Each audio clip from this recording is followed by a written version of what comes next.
So everyone, I'm really happy to, oh, there's our just amazing Lee, who is somehow You going guys to are pack funny. all of this stuff in her car and put it in, Woo! including Stephanie. Oh yeah. He's riding in the passenger seat. That way I, I can go in the high volume lane.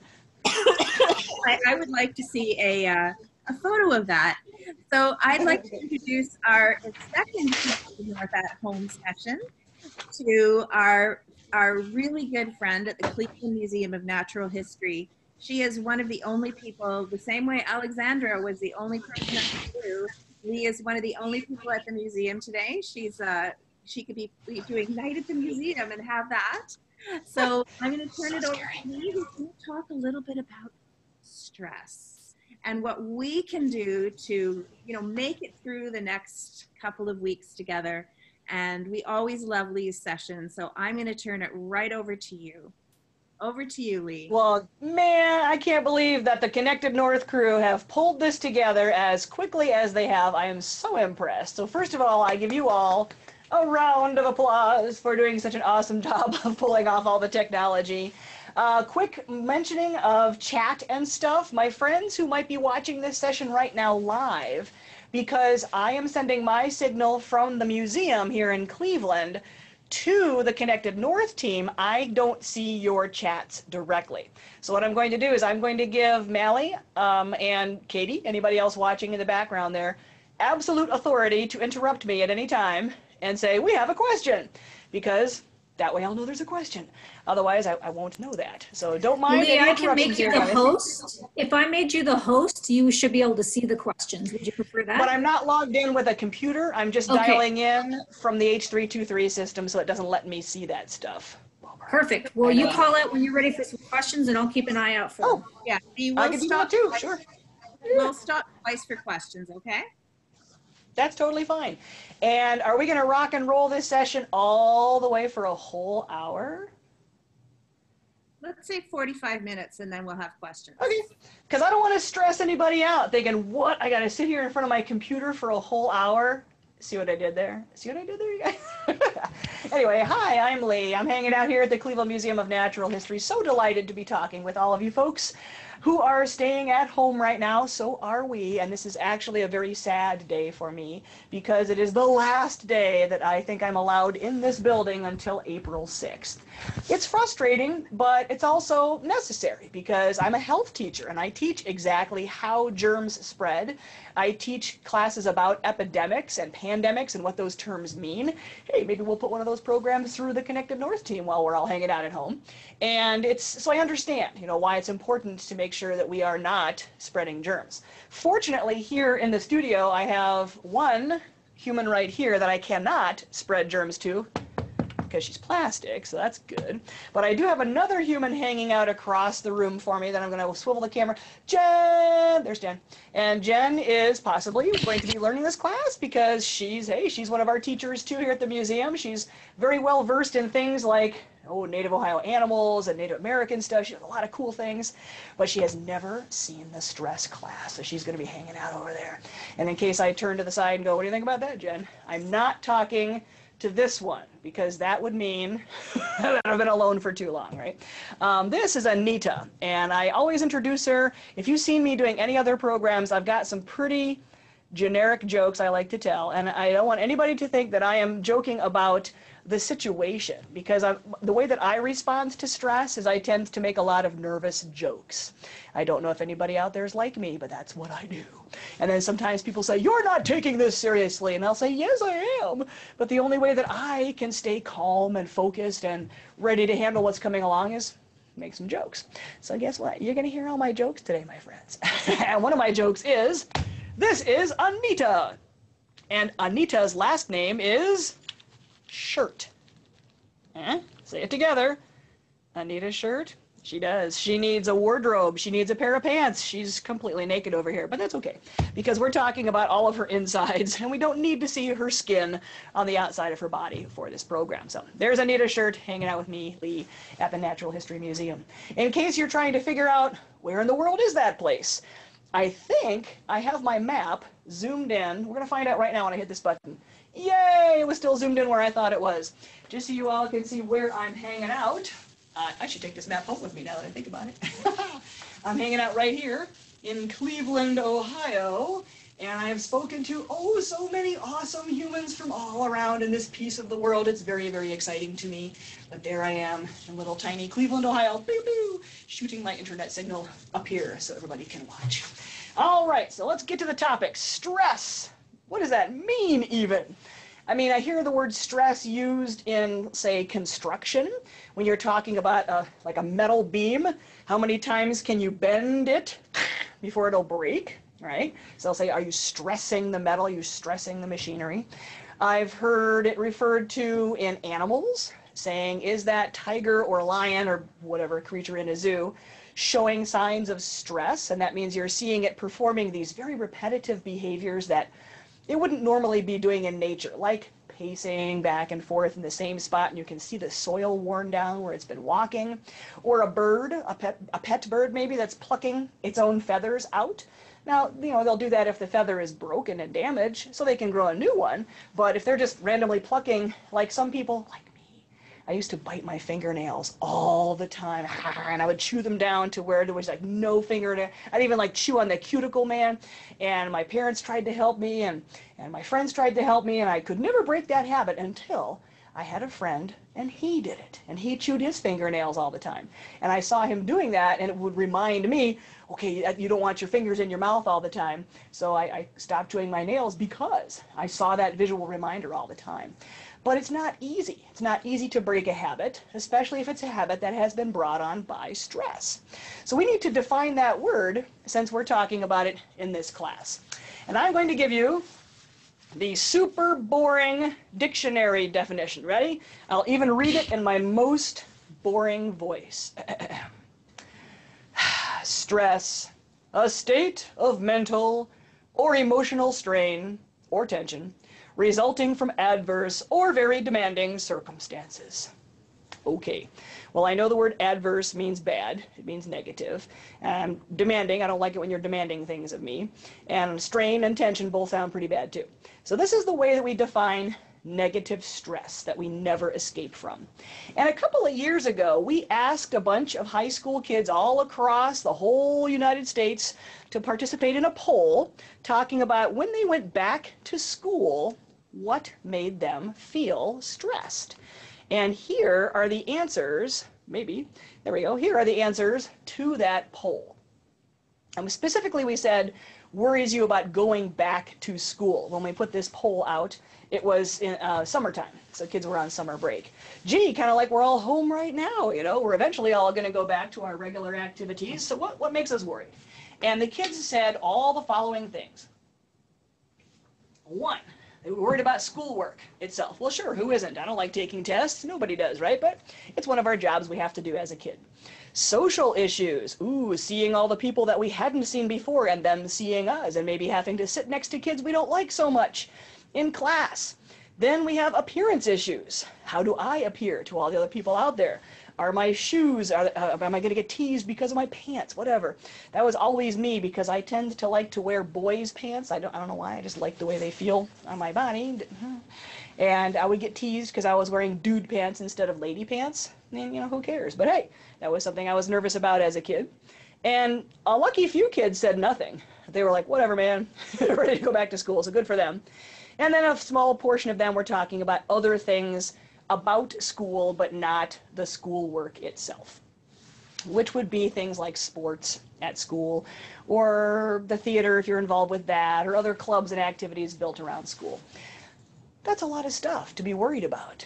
Plus, you're trying to do good in school, paying attention to your classes. It's a lot going on inside your head. And the reality is, we invented all those things. Humans invented them. We invented school. We invented jobs. If you gave that same poll to a bunch of teachers and other adults who are not at their regular locations where they normally work now, but they have to go back, they'd be thinking about all the things they can't catch up on right now, all the things they can't get done, and they would say, oh, I'm so stressed about that. But we invented jobs. We invented money. If humans were living like the wild creatures that we used to be, living an animal lifestyle, then we would have a different kind of stress. So let's think about humans and how we used to be. I have some bones hanging on the wall back here behind me. I can't fit you in my car, Lucy. I'm so sad. I would like to take you home with me, but I cannot. And these are copies of real bones. They're called casts. And back in 1974, a man who was working for our museum went to Africa because his job was to look for ancient fossils that might give us clues about our evolution. And he found this amazing tiny, tiny skeleton. And I can show you how big she is next to a regular-sized human. This is a fleshed out model. The one on the left, the one on the right is my friend Bob, who is standing there for size reference. But this tiny little creature got nicknamed Lucy because of a song that was playing on the radio when her bones were found. And she was very small. She was a female of her species. The males were a little bit bigger, but she was living 3.5-ish million years ago. And she had hips and bones in her legs just like us. So she was built to walk on her 2 feet just like we do. Her hands were free for picking up things and carrying things around. But she already had the very small teeth of a human, not like other animals that were around then that used their teeth to fight. So in this lineup we have here a big burly male gorilla skull, big burly chimpanzee skull, and then here's little Lucy. And here's our modern day human. If I turn them sideways, you can see how modern day human, we have a much bigger skull. We have bigger brains than Lucy did.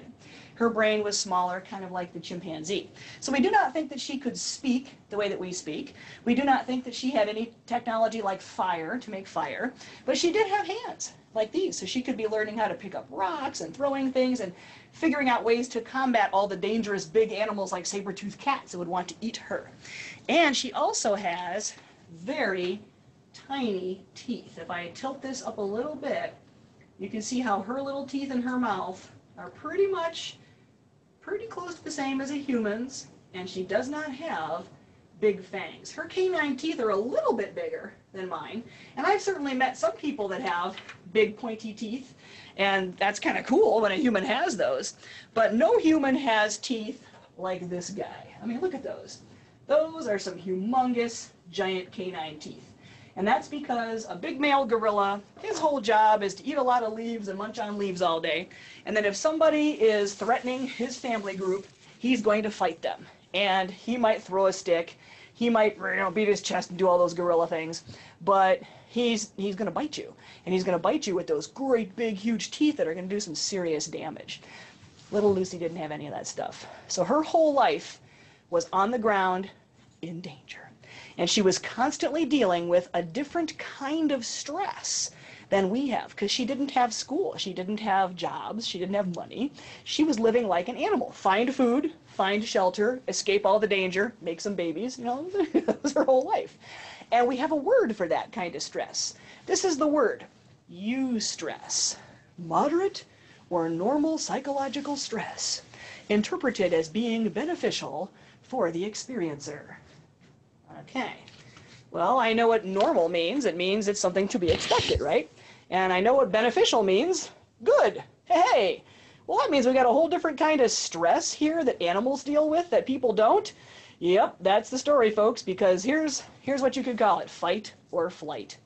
When an animal is faced with some scary thing they don't want to be around, they can either run away from it and hope they escape, or they can fight it.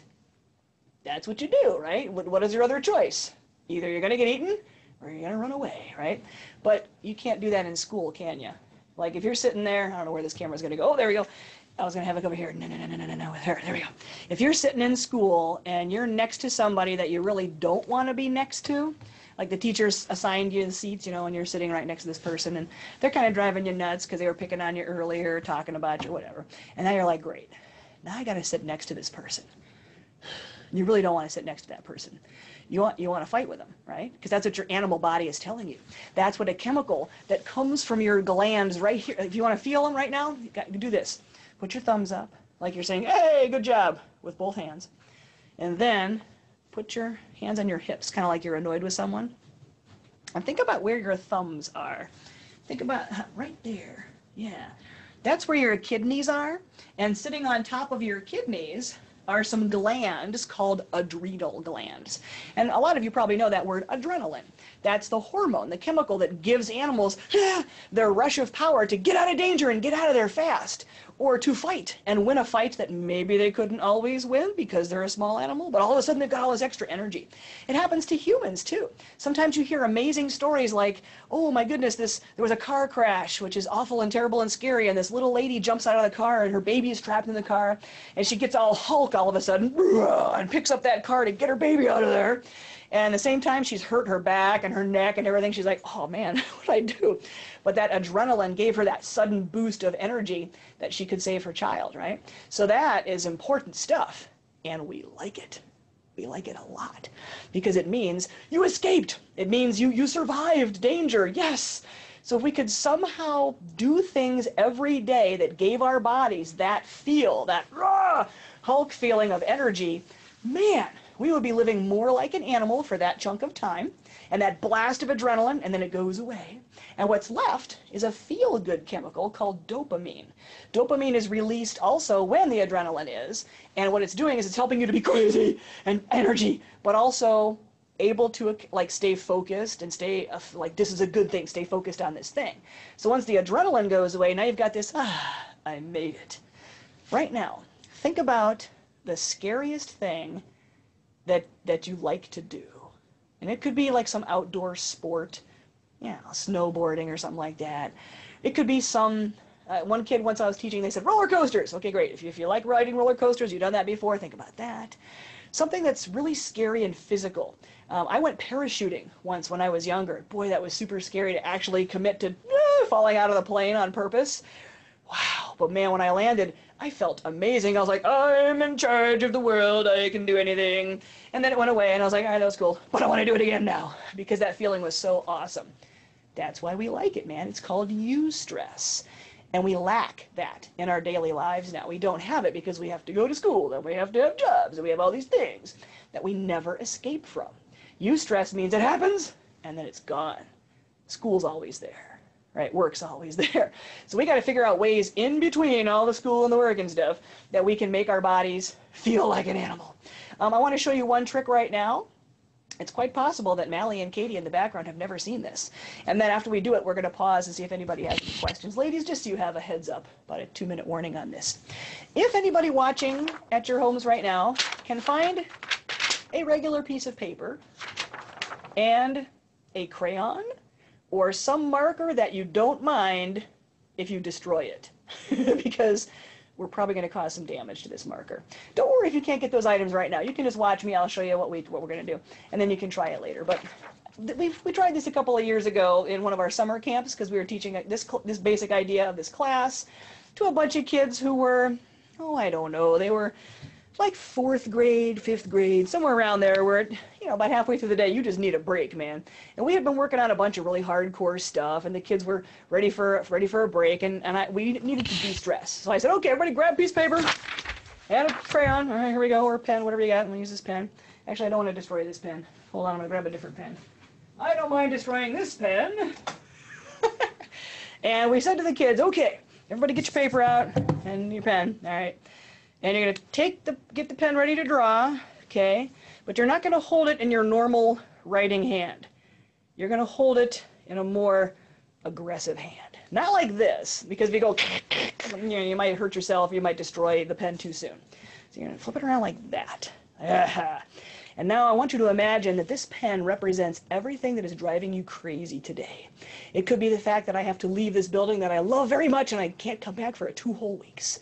It might be that, man, I can't go and play the sport that I love because we can't gather up in groups right now for 2 whole weeks. This is everything that's driving me crazy for this chunk of time in our world that I can't change. I'm trapped in it. It's everything in that pen. And then we told the kids, put it down on the mark, put it down on the paper. Okay, put it down, put it down.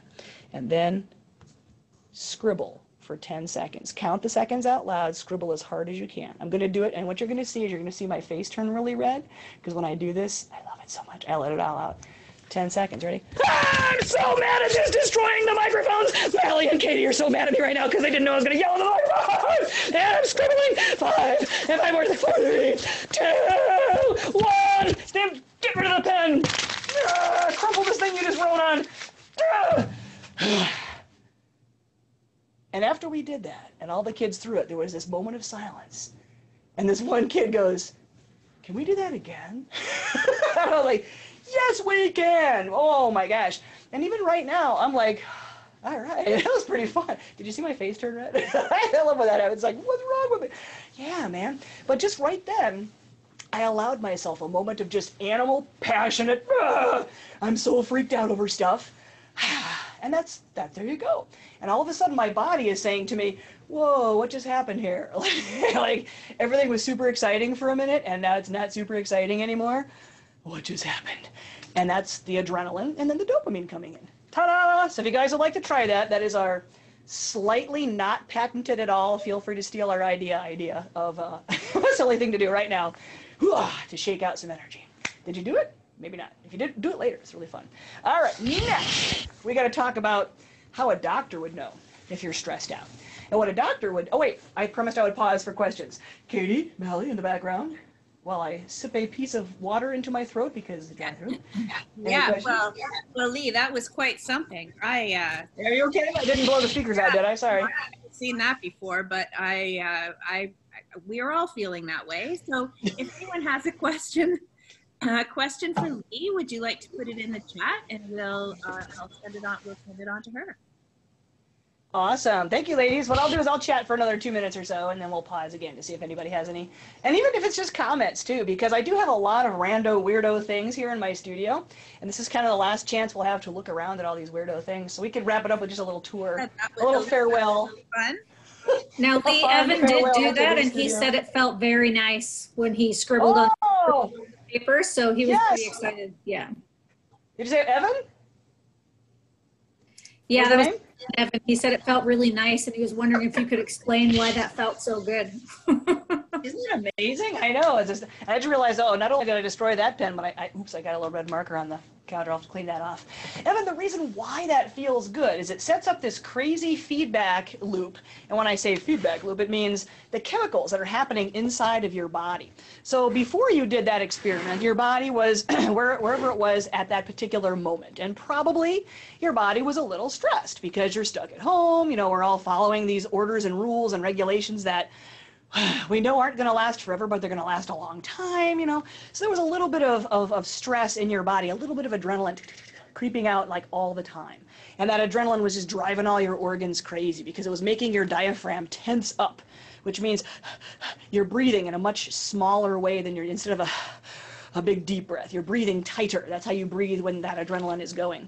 And all of your muscles in your back were tensed up a little bit because that means you're ready to jump and run, right? So that doesn't feel good when your back is tense all day.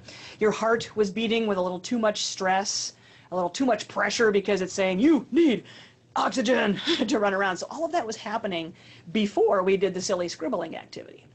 But while we were doing the scribbling, because we gave ourselves permission to be loud and aggressive and animal, and we had a focus. We're focused on, I hate this pen or crayon. I hate it, right? And then you got rid of it in a kind of a violent way. All of that was faking your body into thinking, is there a lion here? Is there a tiger? What's going on? You know, danger, danger, danger. So all of a sudden you had lots of adrenaline, and then when you stopped and threw it away, suddenly it was gone, and it was away from your body. And your body was like, whoa, well, okay, so I don't need that adrenaline anymore. Stop. And you stopped making it. And that means that other body chemical, dopamine, was still there.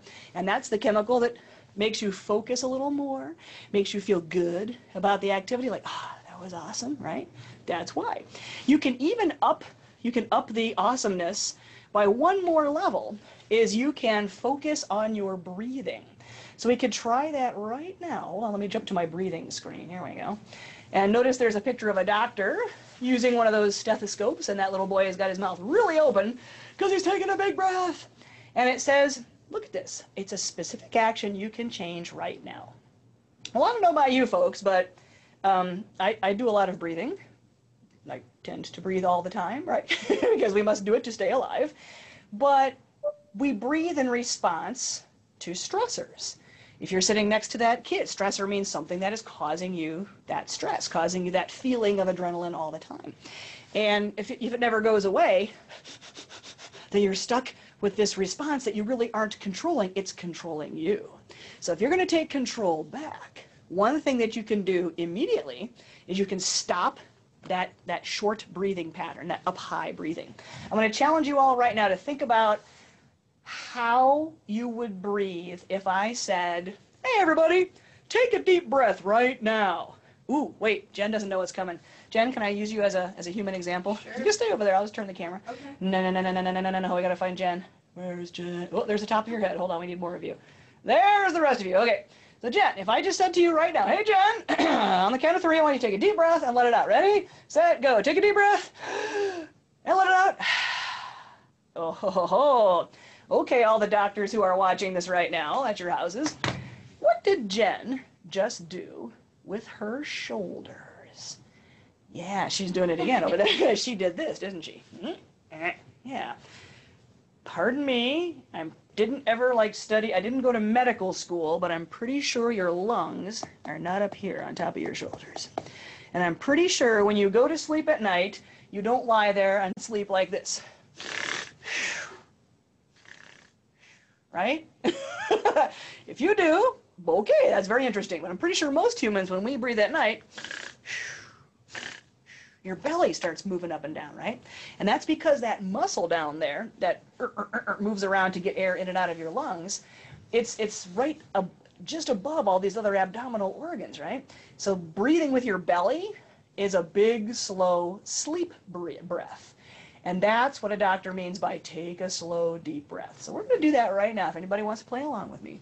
Now, if you have something that makes it tricky for you to breathe deeply, like asthma, allergies, anything, you can just observe this. That's totally fine. But if you feel like, no problem, I can take a big, deep breath and make it go for 5 whole seconds, you can try this with me. And what's going to happen inside your body is it's going to trigger a little bit of that adrenaline to stop going, because your body is saying, oh, are we sleeping now? Oh, this is a sleep breath, right? Okay, well, if we're sleeping, then we should calm down.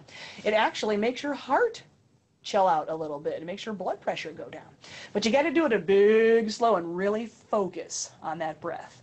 Not the easiest thing to do when you're trying to focus on some person talking to you on the computer. But at least you'll see how to do it, then you can try it later as well. So what I'm going to do is I'm going to blow all my air out, and then when I hold my hand up, it means I'm going to start inhaling. Big, slow inhalation for a count of 5. And then I'll immediately start exhaling and exhale for the other count of 5, and then we'll be done, okay? So here I go. If you want to try it too, fine. Or not, just watching, it's cool. Blowing my air out. Okay, inhaling.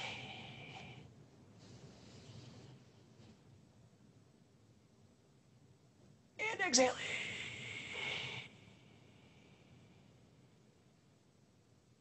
Wow. Even just doing that once, I feel calmer. I mean, it's amazing. Just big, slow, because your body really does respond to that.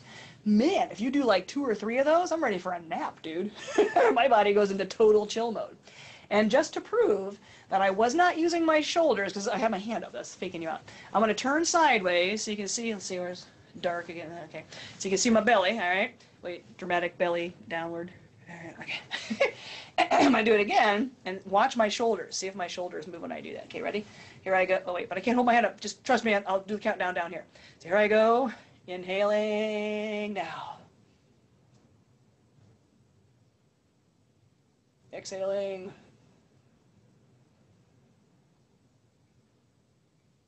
Did my shoulders move? Did they move yet? Oh, good. I had never tried doing that looking sideways on a computer before. Yeah, man, so a big belly breath using that muscle called the diaphragm down there. Awesome. Totally fakes your body out. And easy, right? You can do that whenever. You can do that right before you have to do a chore you don't want to do. You can do it before you have to take a test in school or some online, class is going to be a little frustrating. Whenever. It's your lungs. You can use them when you want. Ta-da. Now, if I was a doctor observing all this stuff and I was checking out my patient here, one thing I might do is I might say, how you feeling? Just describe to me how you're doing today.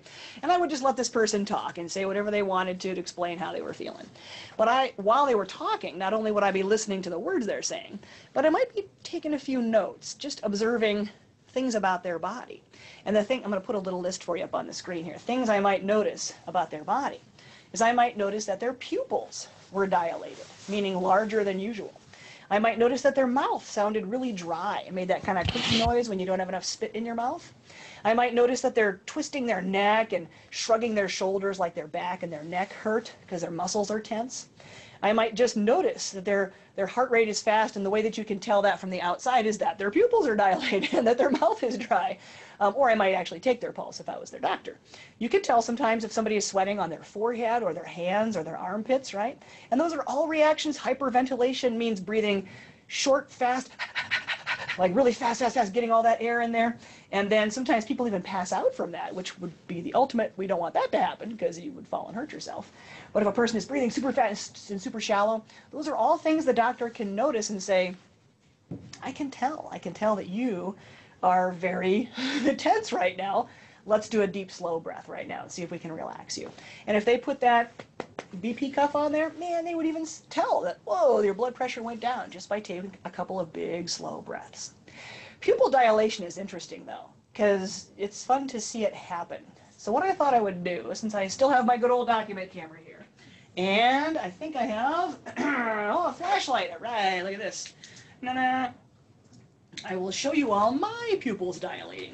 You can do this in your own mirror at your house if you have a little flashlight. Now be careful, guys. Don't be shining a flashlight into your eyeball for huge amounts of time, because that will eventually hurt your eye. But a very short flash, you can do that. Or you can also accomplish this by closing your eyes for a couple of seconds and then opening them again while you're looking in a mirror. And you'll be able to see your pupil dilate. And since Jen is sitting right here, you'll be able to see my eyeball on the screen and tell me if it's in focus, because I would ask Melly and Katie, but you guys don't have to chime in there. Because when I get this on the document camera, when I'm looking in here, I can't see my own eyeball up on the screen. So glasses off. All right. Document camera. Can't even read this. Oh, man. I forgot how bad my eyes are. All right. And let's turn this down a little bit because I think it's a little bright. You can also accomplish it by just standing in the dark in your bathroom. Yeah. And then turning the light on. Yeah, did you guys hear that? Jen is saying turn the lights off in the bathroom and then turn the lights back on too, depending on where the light switch is. All right, so is that focused on my eye right now, Jen? Yeah, you can see everything clear enough. Yeah, okay. Yeah. I'm going to open it even more. So here's my eyeball open wide. And I'm going to shine a flashlight into it, which will make my eyeball, the pupil, the black hole in my eye, get smaller, because all of a sudden, there's too much light coming in. And then when I take the flashlight away, you should be able to see it get smaller. Here we go. Flashlight going on. Yes, she's nodding. I can see you barely on my peripheral vision. I'm going to do it again. Very faintly, but yeah, you can see. Now I'm going to try the eyes closed, eyes open technique. Ready? So eyes closed for a couple of seconds. You can appreciate all the gunk on my eyelids. Okay, ready? Oh, that worked better? Maybe I'll do that from now on. It was easier to see. Yeah. One more time. So there's closed. All right, so my pupils behind my eyelids are getting bigger now because it's dark. And then open. That's probably the best one. Yeah, I love messing. Oh, I'm going to miss this document camera so much. I have to figure out how to do that at home. All right, so what you could see is my pupils changing size. And normally they do that because of amounts of light, because it would take too long for your own brain to catch up. Like when you walked outside and it was really bright. Oh, it's so bright. If you had to think about making your pupils smaller, you would never get it done in time. So luckily there's a piece of our brain that just handles it for us. Yay, thanks brain. But when you see somebody's pupils big, like all the time, that's a sign of stress. Happens with animals too. I don't have a dog right now. I have 2 cats. But if anybody out there knows cats and knows how they get all excited when you show them a toy and they start doing that butt wiggle thing like, oh, I'm going to pounce at you any second, all right? Their pupils get really big too because they're super excited. But you can do that with a dog too. And if you have a dog that's your buddy and can focus on you and you can show them their favorite treat, ooh, man, when they see that treat and their tail is wagging, their pupils are going to get big because they're like, give me the treat. They're really excited about it. And when they're more nervous about things or not sure what's going on, you'll see their pupils get smaller and bigger and smaller and bigger. So observe that. It's kind of interesting. You're playing doctor all the time, observing these signs of stress. Lee, we have a question from Rebecca Bliss. And Ooh, toss it in there, Rebecca. She asked, can your pupils get big if you bump your head? Oh, yes, that's a great question. In fact, it gives me, thanks, was that Rebecca? Thanks, Rebecca. Gives me an excuse to do a little brain extraction here. From my friend Anita, she's used to it. Yeah, let's check out this brain in here. Oh, well, there's half a brain. Ta-da! Half a brain. And when you get bumped on your head hard enough to affect your eyes, sometimes a doctor might call that a concussion. And what that means is all of a sudden your brain has kind of sloshed around. And let me show you this on the better camera. Your brain is kind of jiggled around inside of your skull. And there's not a whole lot of room in there. I mean, right now you can see how there's just this barely little bit of space right here. But your brain is able to move around in there because there's liquid cushioning it inside of all the membranes we call our meninges. If you've ever heard the term meningitis or spinal meningitis, that's referring to the membranes that cover our brain and then go down and cover our spine too. They're not shown on this model, but see how there's a bunch of layers? There's like this blue layer right here and then a white layer below it. That's what they're trying to show with this model. So if your brain, bonk, gets hit hard enough to clunk against the inside of your skull, then yes, that most certainly could affect your pupils and their dilation, which is why a doctor would do exactly that test. They would shine a little flashlight in your eye and check it out, or they would have you follow their finger with your eyes, like don't turn your head, just turn your eyes. And they're checking to see if the parts of your brain that control your eye muscles are working properly. Oh, that was an excellent question, thank you. And because you asked that awesome question, Rebecca, this one's for you. One of the specimens I'm going to try and sneak out of the building, our slice of human brain. Ha ha ha, because why not? So we're going to take a look at a slice of real human brain here under my document camera. Whoa, there it is. There's a lot of liquid sloshing around in there because brains are very squishy. They are kind of the consistency if you were to soak a bunch of like bread in milk or water, then you could also have that would be pretty much the consistency of brains. And there's a couple of places in here, there's all these little tiny signs. Let me get a little closer. Right here. See this one right here where it says hypothalamus.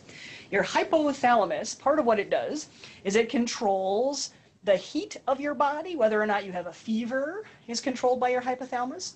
And it also stimulates your adrenal glands. We talked about those already, right? It stimulates those to release adrenaline and another chemical that's called cortisol that all affect how our bodies are responding to stress. So brains are pretty much where it's at when it comes to controlling our stress reactions because our brains are trying to keep us alive, trying to keep us safe from all those dangerous things, but unfortunately, your brains can't tell the difference between a scary saber-toothed cat trying to eat you and the teacher who might be telling you that you need to change or modify your behavior. Nope, your brains do not know the difference between those two things because all they do is respond to your body's chemistry. And if your body's chemistry is saying, this teacher is driving me crazy, all your brains can do is, okay, fine, release some adrenaline then, go. And then you feel like a maniac, right? See? It's all figuring out how to control those chemical reactions in your body. Ladies, so Lee, that leads to another good question actually that somebody had that Rachel had, and she's wondering, can your pupil get big if you're feeling excited? So not necessarily scared, but excited. So that leads kind of nicely into that. Oh, very much so, yes. What's funny is when I show little kids that trick with the pupil, and there's another way to do it. If you're facing somebody, if you have somebody looking at you, if there's another person in the room who can watch your pupils, and if I'm going to have her, I'm looking at her pupils, you can hold a finger up like this and go and have them like look at my finger. Don't look away. Stay looking at my finger. And then you go toward their face and back away from their face. And what they're trying to do is focus on something that's, when it's up close, man, it's hard to see a finger when it's this close, right? So what I have to do is I have to kind of like cross my eyes to try and see it. And when you do that, it causes your pupils to change size too.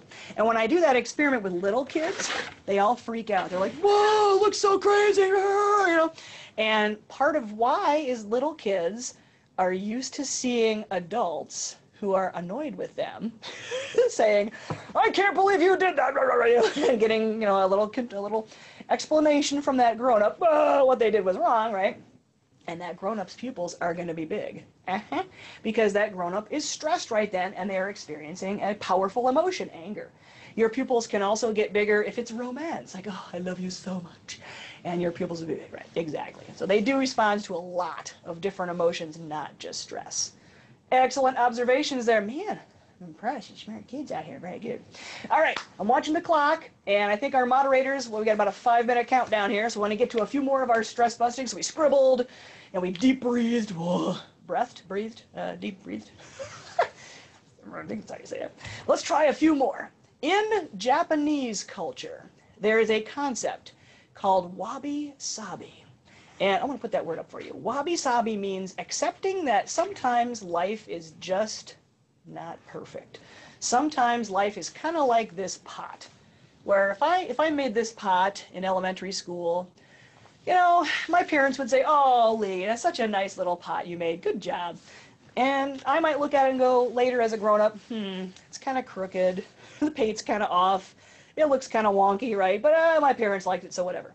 But in this concept of wabi-sabi, you're embracing that. And you're saying that, yeah, you know what, life isn't perfect. And sometimes stuff happens that we can't control. And so what we need to do is we need to expect that and deal with our own attitude. Solve little things that we can handle instead of thinking about the big stuff that we can't. Example, let's say that I was to say, this doggone new novel coronavirus that's out there, everybody get out there and fix it right now. Everybody, every single human, you should figure out a way to kill it off right now. Well, I don't know how to do that. Maybe you don't know how to do that. There's a lot of people trying to figure out how to do that. It's out of my control, man. All I can do is the little thing that was suggested was not come to the museum, stay home, take some items with me that I know that I can use to do some programs like this. That's one thing I can do. And that makes me feel useful. It makes me feel like, oh boy, I'm helping. I'm helping in this giant project that I can't go out there and kill the virus, but I can do something to help reduce it sneaking around and affecting people that I care about. And sometimes it takes a moment to really get your head in the right place, to think that way.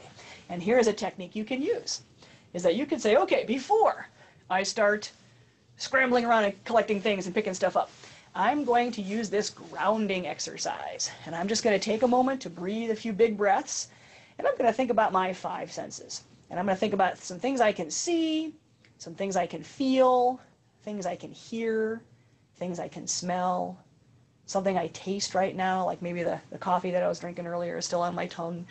And that grounding exercise is just a way for you to stop, take a moment to realize, you know what? Can't affect everything around me. I can't change everything that's going on. But I can just handle this one task and do it really well. And that way I know, boom, I accomplished that today. So we got some deep breathing. We got some scribbling. But I can't leave this class without throwing in my favorite, which is the stretching. Because we have a stretch challenge for you. This guy. Oh my gosh, I really hope there's nobody at your house right this second trying to get into that particular pose, because that takes a lot of practice to get your joints bendy enough to do what he's doing. But stretching is fantastic. Stretching always feels good. And there's one really good stretch I want you all to try right now, which is called the pectoral stretch. A pectoral stretch means that you are stretching out these muscles right here. Like when that male gorilla, before he comes over and bites you with his big teeth, he does this. And he beats his chest. And he throws his arms back and make himself look big. Well, if you throw your arms back right now, let me get my camera back a little bit. If you're like this, it just feels good. Now again, if you have like, you know, something hurting your shoulder, don't hurt yourself. But if you're able to do that, no problem. Stretch your arms back and your neck as far as they'll go, and just hold them back there for a second. You can bring your arms up. Oh man, that feels good. You can bring your arms up like this too. Oh yeah. And stretch out those pectoral muscles. In gorilla life, in chimpanzee life, when you see a couple of those guys sitting around and one of them does that, or they do this, it's a signal to the other primates around them that, hey, I feel a little stressed, guys. I need some space. Don't bother me, right? So they're giving a physical warning with their body before they go over and bite you. If you go into a crowd of people and you stretch, a big stretch like that, and then watch, you'll notice other people do it too, because we are primates. We share that behavior with our cousins, those wonderful gorillas. So you could try that. But you could also just take a stretch whenever you need it, man. Stand up and stretch it and really get those muscles stretched out, because it makes your body respond by being calmer, because you have sent that message to the other primates around you. And last but not least, there's always time for a little massage. So we're going to try and squeeze this in here, my friends. A little bit Japanese shiatsu for anxiety and stress. I will talk us through those 4 steps, but there they are up on the screen for us. And what we're going to do is we're going to use our hand to send a message to a nerve in our body that is called the vagus nerve. And the vagus nerve travels from this hand, actually both hands, all the way down your arm to your back, all the way down your back. It's got weird little tendrils all over the place. And you can send it a message with your hand. Choose whichever hand feels the most stressed right now. I'm going to go with my left hand. And use the other hand, thumb, right in the middle of the palm, squeeze it, and really apply some serious pressure right there. Really smush that hand. We're supposed to do this for about 30 seconds. You could take it up to even 60 seconds if you want to, a whole minute of squeezing right there in the middle of your palm, really giving that message of pressure. And then all of a sudden you switch. And instead of pressure right here, it's, whoa, the opposite, stretching the hand down. If you have some problem with your wrist, don't hurt your wrist, guys. Take it easy. But if your wrist is a tough wrist and it can handle it, pull those fingers down, because now, whoa, that's the opposite. All of a sudden, this guy's not getting anything, and whoa, but your wrist is getting that. And you do that for about 5 seconds. And then you relax it, and you get that thumb back again. Boom, and now we're going to massage the whole palm. Make sure you get that big muscle where your thumb is, and all across the rest of the palm. And you would do that for about 30 seconds. If you wanted to go a whole minute, yeah, you could do that. So now your thumb has really gotten its workout squishing this whole hand. You can switch hands later too. And after you massage the whole zone, now the last thing you do is you just stretched out that wrist backwards. We're going to let it sit its normal way and give those little tiny bones a massage. Let your hand just kind of hang limp and give all those little wrist bones. How you doing in there, fellas? You got your little metacarpals hanging out in there. And we're squishing those guys because they don't get a lot of love. Man, and after we did those 4 steps, woo, this hand is feeling very mellow. And now this hand is jealous. Oh man, so I'm going to do him too. But what we've done today, my friends, is we've just practiced a few simple little items that we can try, activities we can do to help us feel a little less stress. And I truly, sincerely hope that you all have a low stress rest of your day today as we all adjust to the changing times. Thank you, Connected North, for letting me hang out with our friends today. I very much appreciate it. I'm going to wave goodbye from the Natural History Museum. Lee, don't quite go yet. We want to say thank you, but Rachel has a really interesting question here. Like, this is a really I want to hear it. Question. How old can your brain get? How old can your brain get? Well, here's an interesting thing. Did you say that was Rachel who asked that? Rachel, yeah.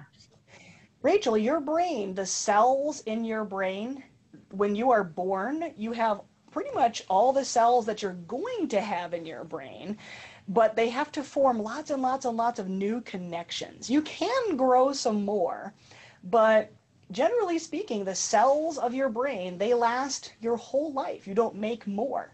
And that's really weird because, oops, I keep forgetting I have this button. There we go. A bunch of other parts of your body, if they get injured, they can heal and they can grow more of those cells. Like if I injure my skin, I can heal my skin. I can grow new skin cells there. If I injure my liver, it can grow new liver cells. But for whatever reason, the 2 most important parts of our body, our heart and our brain, those 2 parts that keep us alive, they don't grow more cells if they get damaged. Isn't that weird? So your brain is as old, all those cells are as old as you are. And your heart cells are as old as you are too. Excellent question. Man, what smart students. I love it. I know. That's the first time that question's ever been asked that I remember in Connected North. So Lee, thank you from the bottom of our hearts. Jennifer, thank you too for being there. And we just really super appreciate your time. And I guess we'll connect to you from home the next time. And our friends, we have 3 more sessions today. The coding one is if you're a little bit older, but we have camouflage and we also have monarch butterflies, and we are just so thankful that you're all here with us and to learn with us. And Lee, we'll see you in a few days for stuff. Home studio. Watch this. Guess what's going with me, guys? Da-da-da. See ya. Perfect way. Thanks, Lee. You are welcome. Not kidding. Taking that sign home. Just like the remote. See you soon. Oh my gosh.